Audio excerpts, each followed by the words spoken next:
Ese abantu bazabaho mu gihe kiri imbere bazaba basa bate?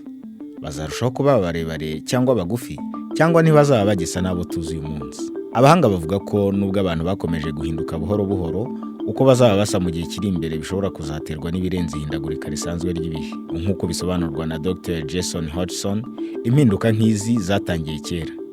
Skin color is a good example of this. Ibara ry'urukoba ni akarorero keza.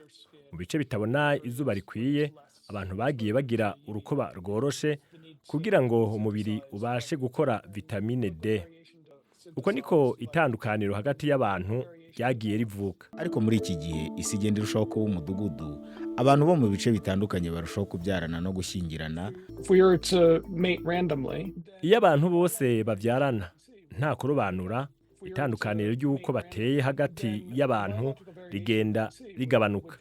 Ariko si ibyo gusa bishobora no guhindura isura y'abantu. Ubu hari n'ikoranabuhanga rihindura uturemangingo twa muntu rizwi nka gene editing, risanzwe rifasha kuvura zimwe mu ndwara z'amaraso.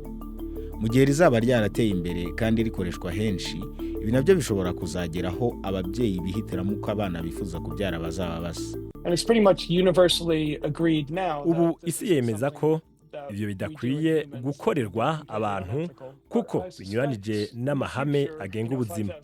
Ariko mu myaka nk'ibihumbi 5 iri imbere, ivyo bizoshobora guhinduka. Ico gihe kazoza kihindagurika ry'umuntu gashobora kuzoba kari mu maboko y'abantu bwabo.